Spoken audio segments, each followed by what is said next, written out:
एक घना जंगल जहां इंसान का कदम रखना मना है। इस शहर के लोग पुरानी कहानियों पर विश्वास नहीं करते जो उन्हें उन जगहों में जाने से रोकती हैं। उनके लिए ये सिर्फ एक मिथ है, लेकिन जो वहां होता है वो सच में दहशत से भरा है। ये कहानी एडवेंचर और मिस्ट्री से भरी है और शुरू होती है एक चेतावनी से।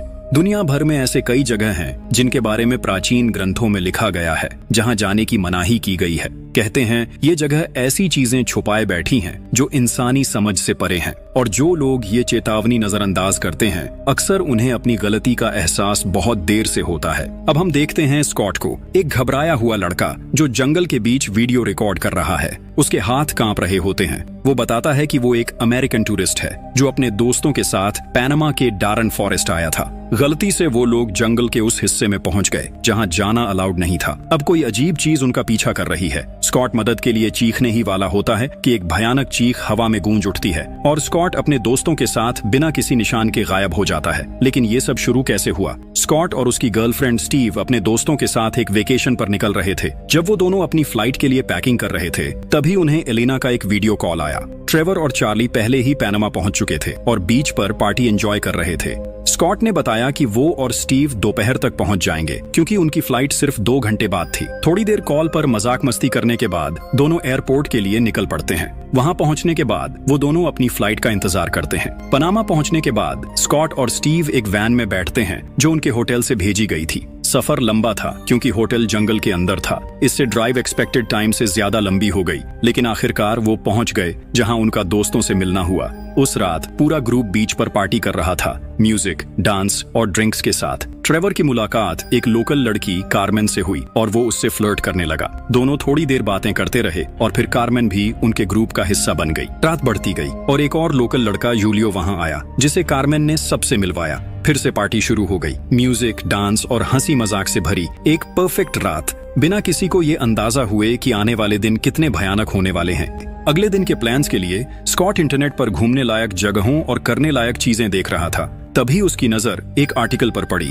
दरान गैप जंगल के बारे में। जैसे जैसे उसने और रिसर्च की, एक चौंकाने वाली बात सामने आई। जो भी टूरिस्ट इस जंगल में गया था वो बिना किसी निशान छोड़े गायब हो गया। ये जानकर स्कॉट और ज्यादा क्यूरियस हो गया। उसने और भी रिसर्च की और एक वीडियो मिला। फुटेज में दिख रहा था कि कुछ टूरिस्ट्स डारन गैप की तरफ जा रहे थे, लेकिन तभी उन्होंने दूर एक अजीब चीज देखी। उसे देखते ही उनका बदन ठंडा पड़ गया और पैनिक में वो वहां से भागने लगे। स्कॉट को बिल्कुल अंदाजा नहीं था कि सिर्फ 2 दिन बाद वो खुद एक ऐसी ही वीडियो रिकॉर्ड करने वाला है, लेकिन डर के बजाय उसका एक्साइटमेंट और बढ़ गया। फुटेज में जंगल की खूबसूरती देखकर उसके अंदर उसे एक्सप्लोर करने की बेचैनी और बढ़ गई। सुबह होते ही उसने ये वीडियो जूलियो को दिखाई। जूलियो ने ध्यान से सुना और माना कि जंगल के बीच एक खूबसूरत वाटरफॉल है, लेकिन उसने एक चेतावनी भी दी। उसके पूर्वजों ने हमेशा उसे वहां जाने से मना किया था। लोकल लेजेंड्स के मुताबिक इस जंगल में कुछ ऐसा है जो इंसानी समझ से परे है। जंगल के पास रहने वाले आदिवासी लोग एक डरावने सच पर विश्वास रखते हैं, चुपाकाब्रास। ये ऐसे शैतानी आत्माएं हैं जो न पूरी तरह इंसान हैं न पूरी तरह जानवर। कहते हैं जो भी जंगल में कदम रखता है ये क्रीचर्स उसकी मौत लिख देते हैं। हुलियो ने एक गहरी आवाज में कहा, इसी वजह से कोई वापस नहीं आता। लेकिन शहर के लोगों के लिए ये सिर्फ एक मजाक था। उन्होंने हुलियो की बात को बस एक अंधविश्वास समझकर टाल दिया। उनका मानना था कि ये सिर्फ कहानियां हैं जो बचपन में डराने के लिए बनाई गई थीं। जब सब अपने काम में बिजी थे तब स्टीव ने एलिना को एक इमरजेंसी ऐप के बारे में बताया जो उसने अपने फोन में इंस्टॉल किया था। उसने समझाया कि ये ऐप रियल टाइम में वीडियोस और फोटोज यूट्यूब और फेसबुक पर अपलोड कर सकती है। सिर्फ इतना ही नहीं, ये कॉन्टैक्ट्स को रिकॉग्नाइज करके उन्हें टैग भी करती है। ये बेसिकली इमरजेंसीज के लिए एक सेफ्टी टूल था। रात होने पर पूरा ग्रुप कैंप फायर के आसपास बैठ गया। हंसी मजाक और मस्ती चल रही थी, लेकिन बात आगे बढ़ते बढ़ते एक अलग दिशा में चली गई। अब डिस्कशन जंगल के अंदर गहरे वाटरफॉल तक जाने के बारे में शुरू हो गया। जैसे जैसे बात आगे बढ़ी, एक्साइटमेंट भी बढ़ता गया। जंगल के बीच एक अनजानी जगह को एक्सप्लोर करने का आइडिया सभी को बेहद थ्रिलिंग लग रहा था। लेकिन जैसे ही हुलियो ने उनकी बात सुनी वो घबरा गया। उसने तुरंत उन्हें रोकने की कोशिश की और कहा, तुम लोग वहां बिल्कुल नहीं जा सकते। उसने कार्मेन से भी कहा कि किसी भी हालत में उन्हें वहां ले जाने की गलती ना करे। लेकिन अगली सुबह तक ग्रुप अपना फैसला ले चुका था। उन्होंने बार बार मना कर कार्मेन को कन्विंस कर लिया कि ये सिर्फ एक नॉर्मल एडवेंचर होगा, कोई बड़ी बात नहीं। कार्मेन पहले तो हेजिटेंट थी, लेकिन दोस्तों के लगातार बोलने और मजाक उड़ाने से आखिरकार वो मान गई। एक्साइटमेंट से भरपूर ग्रुप कार्मेन की गाड़ी में जा बैठा। जंगल के एडवेंचर के लिए सभी पूरी तरह तैयार थे। इसी बीच जूलियो बीच पर पहुंचा। जैसे ही उसे पता चला कि कार्मेन टूरिस्ट्स को लेकर दारन गैप जंगल चली गई है, उसके होश उड़ गए। उसने जो भी वार्निंग्स दी थीं, सबको नजरअंदाज कर दिया गया था। उसके चेहरे पर घबराहट साफ झलक रही थी,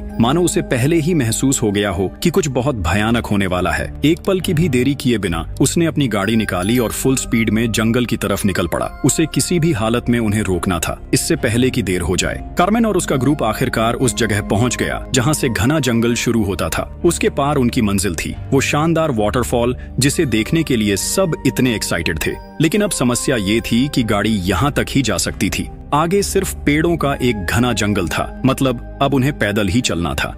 इसी बीच जूलियो बार बार कार्मेन को कॉल कर रहा था। उसका दिल तेजी से धड़क रहा था। वो हर तरह से उसे वार्न करना चाह रहा था, लेकिन कार्मेन ने हर बार उसका कॉल इग्नोर कर दिया। जब जूलियो को समझ आ गया कि वो उसका फोन नहीं उठाने वाली, उसने एक अर्जेंट वॉइस मैसेज भेजा। लेकिन कार्मेन को अब किसी वार्निंग की परवाह नहीं थी। वो एडवेंचर के थ्रिल में पूरी तरह खो चुकी थी। हंसते हुए ट्रेवर और ग्रुप के साथ वो बेफिक्र होकर आगे बढ़ती रही, लेकिन उन्हें बिल्कुल एहसास नहीं था कि जंगल के सन्नाटे में अंधेरी परछाइयों के बीच कोई उनकी हर हरकत पर नजर रखे हुए था। लगभग आधे घंटे चलने के बाद ग्रुप वाटरफॉल तक पहुंच गया। नजारा लाजवाब था। एक पल गंवाए बिना सब पानी में कूद गए। फोटोज क्लिक करते हुए उन्हें लगा कि ये ट्रिप परफेक्ट होने वाली है, लेकिन जंगल ने अभी अपनी असली शक्ल नहीं दिखाई थी। जंगल के दूसरे हिस्से में जूलियो आखिरकार उस जगह पर पहुंच गया, लेकिन जैसे ही कुछ तेज उसकी पीठ से टकराया, एक झटका सा उसके पूरे शरीर में दौड़ गया। डर के मारे बिना सोचे समझे वो पलटा और तेज रफ्तार से वापस निकल पड़ा।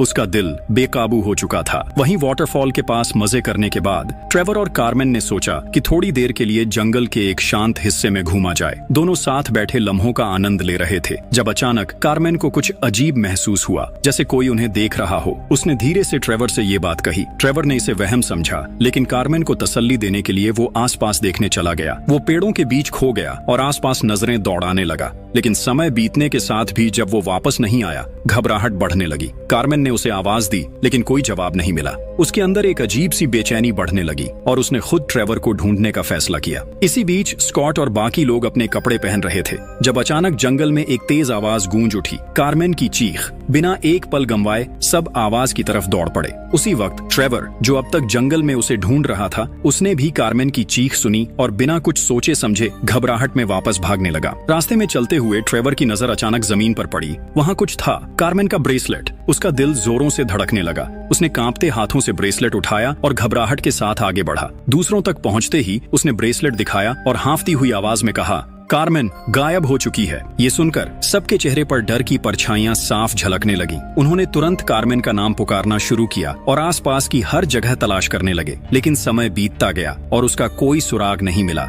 धीरे धीरे उन्हें समझ आने लगा कि कुछ तो बहुत गलत हो रहा है। स्कॉट ने अपना फोन निकाला। होटल से मदद के लिए कॉल करना चाहा, लेकिन सिग्नल नहीं था। उसने हिम्मत नहीं हारी। उसने सोचा शायद ऊपर जाने से नेटवर्क मिल सके। वो एक ऊंची जगह ढूंढने के लिए आगे बढ़ा, लेकिन जंगल एक मेज की तरह लग रहा था। जिधर भी जाता ऐसा लगता जैसे जंगल ही उन्हें बाहर जाने नहीं देना चाहता हो। जैसे जैसे वो आगे बढ़ते गए, रात ढलती गई। घना जंगल और भी ज्यादा भयानक लगने लगा। हर तरफ सिर्फ सन्नाटा था। एक अजीब सी बेचैनी हवा में घुली हुई थी।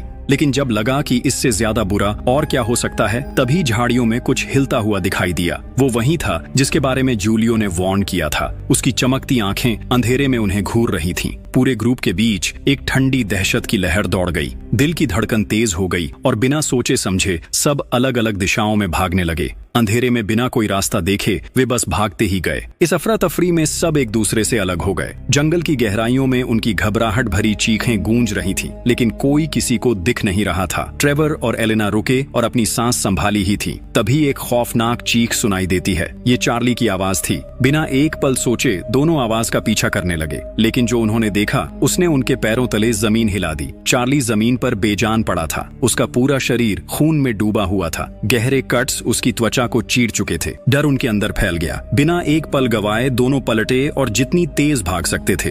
स्कॉट और स्टीव के पास लौट आए। सांस फूलती जा रही थी, लेकिन उन्होंने जो देखा था वो जल्दी से बता दिया। सच्चाई समझने में उन्हें ज्यादा वक्त नहीं लगा। जूलियो सही कह रहा था, इस जंगल में सच में कुछ था। स्कॉट का गुस्सा ट्रेवर पर फूट पड़ा। ये सब तेरी वजह से हुआ है, स्कॉट चिल्लाया। स्कॉट का गुस्सा इतना बढ़ गया कि उसने ट्रेवर को जोर से धक्का दे दिया। ट्रेवर भी गुस्से से कांप रहा था। उसने भी स्कॉट को वापस धक्का दिया। दोनों एक दूसरे पर टूट पड़ने वाले थे कि एलेना और स्टीव बीच में आ गए। एलेना चीख कर बोली, अगर जिंदा बचना है तो मिलकर सोचना होगा, वरना ये जंगल हमें जीने नहीं देगा। मदद ढूंढने के लिए ग्रुप ने ऊंचाई वाली जगह तलाश करनी शुरू की। ये सफर खत्म होने का नाम ही नहीं ले रहा था, लेकिन बहुत देर बाद एक जगह मिली जहां उनके फोन्स पर हल्का सा सिग्नल दिखाई दिया। बिना वक्त गवाए स्कॉट ने तुरंत अपना फोन निकाला और रिकॉर्ड करना शुरू किया। उसकी आवाज कांप रही थी। हम पैनामा के जंगल में फंसे हुए हैं। यहाँ कुछ है जो हमें मार रहा है। प्लीज रेस्क्यू टीम भेजो, हमारे पास ज्यादा वक्त नहीं है। मैसेज जाने की देर थी कि अचानक एक भयानक चीख ने सन्नाटा तोड़ दिया। ये ट्रेवर था। स्कॉट और लड़कियां तुरंत उसकी आवाज की तरफ भागे। उनका दिल तेजी से धड़क रहा था। जब वो ट्रेवर तक पहुंचे तो देखा वो जमीन पर पड़ा था, घायल और हिलने की कोशिश कर रहा था, लेकिन उसका शरीर जवाब दे रहा था। जैसे ही स्कॉट ट्रेवर की मदद के लिए आगे बढ़ा, उसके पीछे काली परछाई उभरी। अंधेरे में से वो डरावनी चीज सामने आई, बड़ी और भयानक। उसके तेज पंजे ट्रेवर के शरीर में घुस गए। एक झटके में उसे जंगल के अंदर घसीट लिया। ट्रेवर की तेज चीखें हवा में गूंज रही थीं, लेकिन स्कॉट और बाकी लोग बस देखते रह गए, कुछ कर नहीं पा रहे थे। स्कॉट का दिमाग सुन्न हो गया था, लेकिन ट्रेवर की आखिरी चीख सन्नाटे में खो गई। तब उसका अंदर का डर एकदम जाग गया। उसने सिर्फ एक चीज सोची, जीना है। उसकी सांसें चढ़ रही थीं, पैर डगमगा रहे थे, लेकिन वो बिना सोचे समझे जंगल के अंदर भागता रहा। घने पेड़ों और झाड़ियों के बीच से गुजरता हुआ एक अंधेरी गुफा तक पहुंच गया। उसने बिना सोचे गुफा के अंदर कदम रखा, लेकिन जैसे ही उसने अंदर देखा, उसकी सांसें अटक गईं। सामने वही क्रीचर खड़ा हुआ था। गुफा के अंदर एक भयानक आवाज गूंज रही थी, जैसे हड्डियां तोड़ने और मांस चबाने की आवाज हो।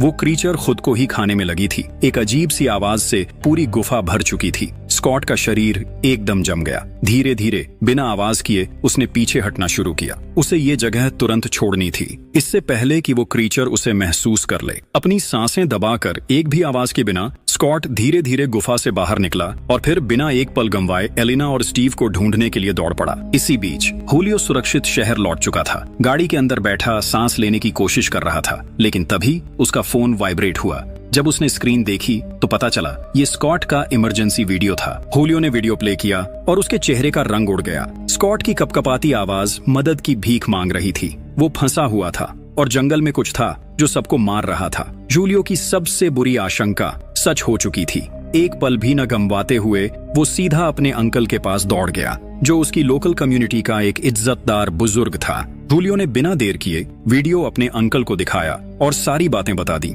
जो कुछ भी जंगल में हुआ था। उसका अंकल एक पल के लिए चुप रहा, लेकिन उसके चेहरे पर गंभीरता साफ दिख रही थी। उसे तुरंत समझ आ गया कि बात कितनी ज्यादा बिगड़ चुकी है। सुबह होते होते स्कॉट का वीडियो वायरल हो गया। पूरे यूनाइटेड स्टेट्स और पैनामा के न्यूज चैनल्स पर यह स्टोरी छा गई। अथॉरिटीज ने बिना देरी किए तुरंत एक्शन लिया।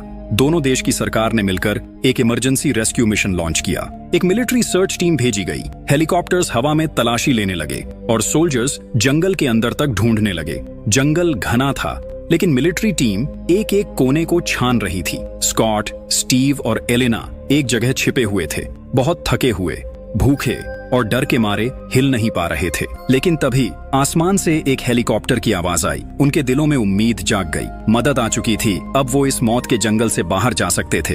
वो एक खुली जगह की तरफ भागे, अपने हाथ हवा में हिलाते हुए मदद के लिए पुकारने लगे। लेकिन जैसे ही उन्होंने ऐसा किया, स्टीव चिल्लाते हुए गिर गई। दर्द से कराह रही थी। उसकी टांग बुरी तरह चोटिल हो चुकी थी। स्कॉट तुरंत उसके पास गया और जल्दी से एक पट्टी बांध दी ताकि खून रुक सके। एलेना तुरंत हेलीकॉप्टर की तरफ दौड़ी ताकि मदद ले आए। वो एक पल के लिए रुकी, लेकिन फिर तेजी से कदम बढ़ाने लगी। इतनी देर में स्कॉट ने ध्यान से स्टीव को अपनी पीठ पर उठाया और उसे सुरक्षित जगह ले जाने लगा। जैसे ही एलेना मिलिट्री हेलीकॉप्टर तक पहुंची, उसके चेहरे पर सुकून दिखने लगा। वो जोर से स्कॉट और स्टीव को बुलाने लगी, खुशी से हाथ हिलाने लगी। रेस्क्यू टीम का एक कैमरामैन ये सब रिकॉर्ड कर रहा था। इस जीत और जिंदा बचने के पल को हमेशा के लिए कैद कर रहा था। एक न्यूज रिपोर्टर भी इस हादसे का लाइव ब्रॉडकास्ट कर रहा था, पूरी दुनिया को दिखाते हुए कि ये रेस्क्यू मिशन कैसे चल रहा है। जैसे ही सोल्जर एलेना को हेलीकॉप्टर की तरफ खींचने ही वाले थे, जंगल से एक भयानक परछाई उभरी। वो चीज बिजली की रफ्तार से आई और एलेना पर हमला करने लगी। एलेना की चीखें हवा में गूंज उठी। क्रीचर ने अपने तेज दांत उसके सिर में घुसा दिए। कुछ ही सेकंड्स में उसका सिर चबा डाला। दुनिया के लोग ये मंजर शॉक में देख रहे थे।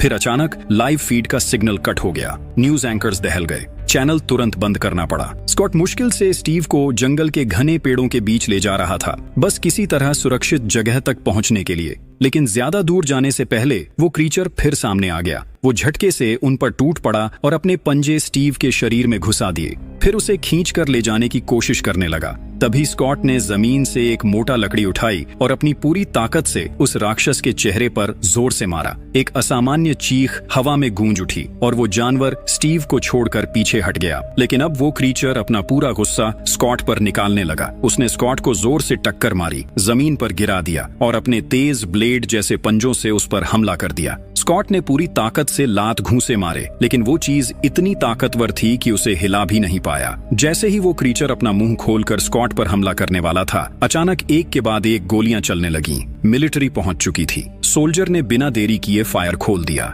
गोलियां हवा में गूंज उठीं और उस घायल गुस्से से भरे क्रीचर के शरीर में जा लगीं। एक भयानक गरज सुनाई दी और वो क्रीचर दर्द से कराहते हुए जंगल के अंदर भाग गया। स्कॉट और स्टीव बच गए थे। सोल्जर तुरंत उनकी मदद के लिए दौड़े। उन्हें हेलीकॉप्टर में खींचकर सुरक्षित जगह ले जाया गया। पैनामा पहुंचने के बाद उन्हें तुरंत हॉस्पिटल ले जाया गया, जहां डॉक्टर्स ने उनकी चोटों का इलाज किया। हालांकि वो अपनी जान बचाकर निकल आए थे, लेकिन जो भयानक मंजर उन्होंने देखा था वो हमेशा उनका पीछा करेगा। कहानी के अंतिम पलों में न्यूज एंकर्स ने स्कॉट के दोस्तों के गायब होने और उस डरावनी क्रीचर के लाइव दिखने पर चर्चा की। एक्सपर्ट्स ने डेरियन के घने जंगल में छिपे अनजाने खतरों के बारे में अनुमान लगाया। दुनिया भर में इस घटना ने ध्यान खींच लिया। इसके जवाब में पैनामा सरकार ने उस इलाके में सख्त पाबंदियां लगा दी और टूरिस्ट्स के वहां जाने पर हमेशा के लिए रोक लगा दी।